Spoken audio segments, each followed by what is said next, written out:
Well, that obviously wasn't the outcome Clemson was hoping for. Tigers lose 30-31 at home for the first time in, I think, 40 games to, of all teams, the rival South Carolina Gamecocks. Uh, yeah, both sides have been talking a lot of crap leading up to this game. So it's not going to be, I imagine it's not going to be pretty in the aftermath of this one. If you are a South Carolina fan and finding this video, hello. We had this happen after the Notre Dame game too. If you're here to talk crap, just go do it on Twitter somewhere else, man. Like, I don't have a lot of hate comments in my videos usually. I don't have a lot of comments in general, technically. But if you're going to be here just to talk crap, you're probably better off just doing it on Twitter. It's much easier to find guys to pick on that way. And I won't be responding to your comments, so it's not really the best way of using your time. But I do want to have a pretty good discussion about this game because it was a very intriguing game despite the outcome not being what I was hoping it to be. So obviously, South Carolina 31, Clemson 30. I was really impressed with Spencer Rattler today. I know there were the two interceptions, both of them not good interceptions. The one where he clearly misses Jeremiah Trotter Jr. underneath, and the other one where he just, again, misses the defender, doesn't actually, his vision fails him to some extent. He doesn't see the defender underneath the play. So neither of those were good turnovers. But for the majority of this game, basically I'll say, well, all the second half, but for most of the second quarter as well, he was the best quarterback on this field by far. And South Carolina was not afraid to throw that ball downfield at all. You know, they were throwing all over this Clemson secondary. It was banged up, was injured, but also it's not been very good this year. It's very young.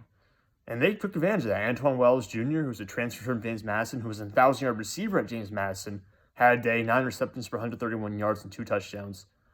So big player, probably the biggest player for them on offense outside of Spencer Rattler.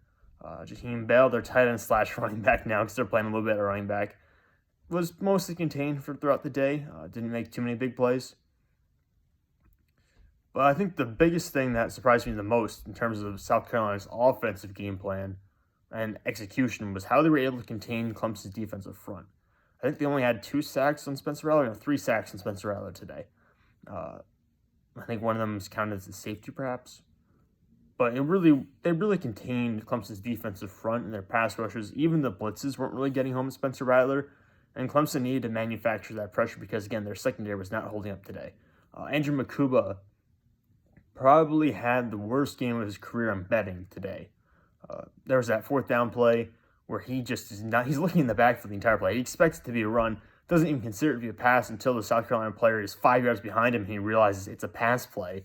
And then he got beat downfield one other time. So Makuba had probably the worst game of his career.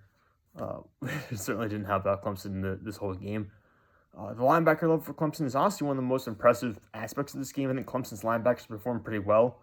And actually it's one of the most talented linebacker rooms in the country, frankly, based on you have Jeremiah Trotter Jr., you got Trenton Simpson, you got Barrett Carter, all guys who would potentially be future first-round picks in that linebacker room. The issue was on the defensive line. I know Brian Brzee was on a bit of a snap count today, kind of coming in and out. Tyler Davis did not have a really impactful game today. Miles Murphy got banged up in the second half. He really didn't make plays. He really hasn't made a lot of plays this year in general, frankly, compared to what we thought he was going to be. KJ Henry has by far been the best pass rusher, frankly, even the best player on the defensive line this year. And he did make some plays today, but just not enough to carry this unit up front. And again, the secondary did not play well at all today. On offense, I know we had at least one starter out, but as a whole, the offensive line kind of hit or miss again. And pass protection really didn't play that well today. I know South Carolina didn't have many sacks, only one officially according to ESPN, but they were pressuring DJ quite a bit. And we had a couple of throws where DJ was getting hit as he threw, and they ended up being inaccurate throws. So I don't think the offensive line performed really well in pass pro today. The running game was good. The running game, of course, came through once again. DJ was good running the ball. Will Shipley was phenomenal today. Shipley's been so much better this year compared to what it was last year. Frankly, I thought he was a little overrated last season because he really wasn't managing the load really well, in my opinion. This year has been phenomenal. The combination of his increased play strength, his burst, his speed, his vision, it's all been significantly better this year. I'm very impressed with how Will Shipley plays, and he is a program cornerstone going into next year. Phil Maffa, I thought, played well. I would have liked to see Kobe Pace get a little more run, but I think, frankly, he's being phased out a little bit. 1, because he's coming back from injury. 2, because Maffa and Shipley have been so good recently, there's really no reason to put a third back into the rotation. In terms of receiver play, losing Bo Collins in the second half was obviously huge. He only had one really big play today, but it was the one big play Clemson's offense really needed on a downfield throw. It was the only offense where he could really even manufacture the entire day as a passing team. He had more than half of our receiving yards on that one play alone.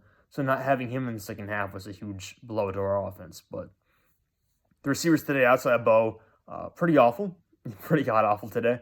There were at least 3 drops that I saw. They're probably are going to be charted as 4 or 5 in the game today.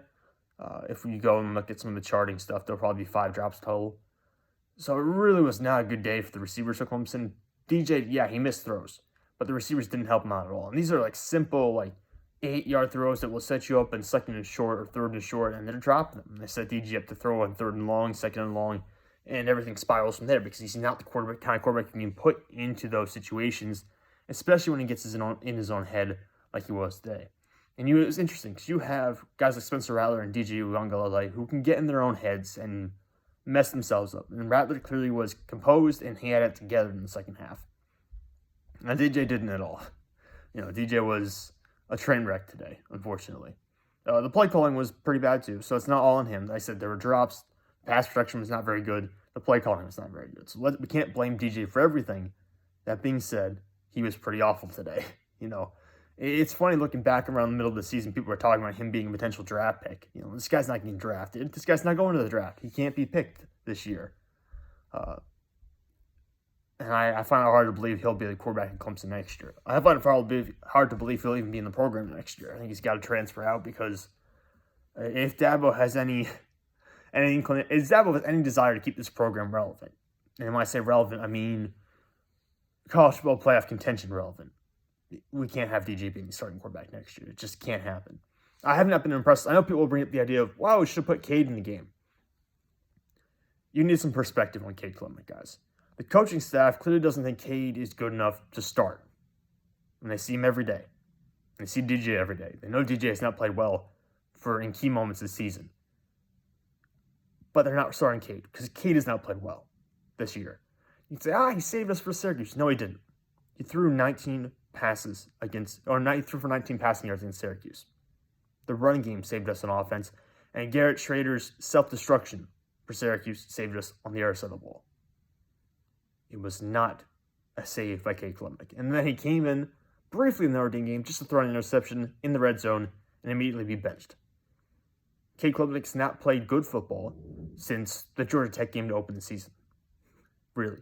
He was not good against Louisiana Tech either when he got time, and the end of the game pulled out of that game again because he couldn't maintain any steady form of offense. So Cade would not have been the answer today. I know people would think, well, what if we had put him in? What if we had let him try? You could say the same. What if we opened up the playbook and let DJ throw downfield more often as well? I mean, it's just no point in really going down that path now. Yeah, but like I said, overall, the passing game was a huge difference in this one because Clemson would have some sustained drives, get points, and then South Carolina would come out and score in 45 seconds because he could throw the ball downfield against our secondary. And we could not do that to them. We could not threaten them at all. And they have some good defensive backs there. Both the starting cornerbacks I knew about going into the game were very good. And there was the third player whose name now escapes me. I have to try to see if I can find it in the box score here. Who played really well, I thought, in terms of guarding players. Let me see if I can find it here. I knew about Darius Rush. I knew about Cam Smith because those are both guys who are kind of on the draft radar. It must have been Marcellus Dial, I believe, is the guy who I'm thinking about, who played really well today, that I wasn't aware of going into the game. But I also have to give a shout out to Marcus Satterfield, the offensive coordinator for South Carolina. Really good play calling today. I thought he did a great job, and I thought that South Carolina's special teams were almost immaculate today in terms of their ability to, first off, punting-wise, consistently pin Clemson inside their own red zone area, inside their own 20, a lot of times inside their own 10 as well. And Clemson doesn't have the offense where they can take a drive and really grind it out for 90-plus yards. They don't really have the offense capable of doing that. So South Carolina is basically killing drives for Clemson before Clemson even got on the field with their punting. And they had a really good job today on special teams. And, of course, at the end of the game, forcing that fumble on special teams to basically end the game. So I thought South Carolina, in terms of the offense, in terms of special teams, those are the two areas of the field where they clearly outplayed Clemson today in 2/3 of the game. As far as defense goes, I really couldn't tell you who was the better defensive team. Clemson ran over South Carolina pretty frequently. They had a pretty good running game. 237 rushing yards in total, average 6.4 yards per carry, and then you say, South Carolina threw all over Clemson, 360 passing yards. So which one was truly better? Can't really separate the two in my opinion. But yep, just a disappointing game for the Tigers. I do think Clemson, though, this will hopefully be a bit of a wake-up call for Dabo Swinney. I think this has been the worst coach Clemson team. Let me put it this way. This has been the worst coach Clemson team since I really started following the team in 2016-ish. This has been the worst coach Clemson team on both sides of the ball. Defensively, it's kind of obvious you're losing. Brent Venables, one of the best defensive coordinators in football. It's pretty obvious why you're not performing as well on that side. On offense, you hire someone who's, first off, Tony Elliott is not a good offensive coordinator, and he's not been a good head coach at Virginia. But now you bring in an even worse offensive coordinator, and it's just a complete crapshoot on the offensive side of the ball for Clemson. So you need to make changes to the coaching staff in that area. You need a new punter, because the punting has been pretty awful this season. There were a couple of good punts today, but for the most part, it was pretty poor. Aiden Swanson cannot be the punter next year, in my opinion. You have to find someone else. DJ Uyunglele cannot be the quarterback next year. And if Cade Klubnik, if you evaluate Cade Klubnik and he's not good enough to start, you need to find someone else. You need to start using the transfer portal. I know Dabo has not wanted to use the transfer portal before. But if you refuse to use it in the modern football climate, you're just going to be bleeding players in the transfer portal and not getting anything in return. Dabo, the best programs in the country, the ones that are actually still relevant in terms of the college football playoff, are using the transfer portal to get talent in. Alabama is stealing players from Georgia and stealing players from Ohio State and vice versa. If Clemson does not get on board with this, then they won't matter in 2 or 3 years. Just being honest. Because all those defensive guys this year who are really talented, that whole defensive front with the exception of the linebackers Barrett Carter and Jeremiah Trout Jr., they're all going to the draft. You're not going to see KJ Henry, Brian Brzee. You're not going to see Miles Murphy. You're not going to see Rook Ororo. We're not going to see Tyler Davis on the field for Clemson again, probably after the ACC Championship Game against North Carolina, which you might lose. So you're not going to see any of those guys again. You're not going to see Trenton Simpson again. They're all going to the draft probably, or at least they all should, based on where their draft stock is right now. And then you have to basically rebuild the strongest unit on your team, all gone now. You have to find a way to rebuild that. You're probably going to lose Jordan McFadden at left tackle. What are you going to do offensively? How many building pieces are left for you at that point? 2 linebackers, a running back, 2 running backs with film off included, Bo Collins and Tony Williams at wide receiver, Davis Allen's going to the draft at tight end. How many cornerstone pieces are still going to be on this roster after this year? Not many. And we have recruited well this year, especially compared to last season. We have recruited very well this year. But I don't think well enough to the point where we can trust all those guys to come in and keep our defense, especially, being at the level that it was at this season. So now we're talking about the defense getting worse and regressing next year. The offense, who knows, because we don't know who the quarterback's going to be. And we don't know who the offensive coordinator is going to be. And he can't be the same guy we have this year.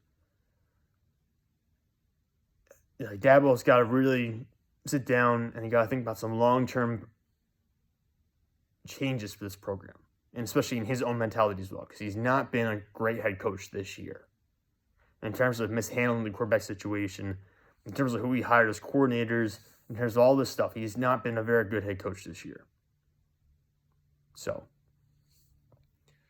we're going to have to see what changes he makes to the program. Because if he stays pat and just keeps doing what he's been doing, and just thinks, the Clemson way, or tries to, if he believes that what he's accomplished up to this point in terms of winning 2 national championships, going to 4, if he thinks what he's done up to this point is enough to keep Clemson relevant in the college football playoffs space, he's wrong. Because we've seen other programs that have been good during the college football playoff era just go to crap very quickly. And I think Clemson will go the same way. Because Clemson does not have the size, they don't have the NIL money. They don't have all this stuff. They don't use the transfer portal. They don't have all this stuff that teams like Georgia, Alabama do, Ohio State, etc., Michigan, etc. They don't have that stuff.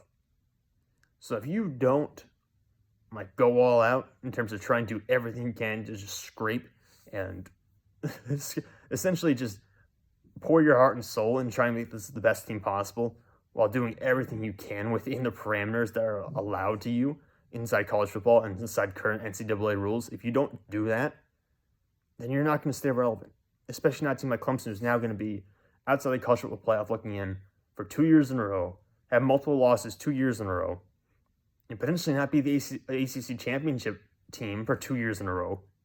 You really have to evaluate what you're going to do as a program going forward to stay relevant, because I'm not sure Clemson will stay relevant within the space, considering where they're headed right now, and considering the players they're losing, and considering Dabo's mentality as a coach and what he will not do, which is take full advantage of the things that's been offered to him by the NCAA. And he's not playing into where things are trending right now for college football. And if he's not going to do that, then leave, because he's going to be holding back the program long term. Because frankly, what he's accomplished in the past doesn't matter. None of the guys that he really accomplished all that great stuff with are in college football anymore. It's an entirely new crop of guys.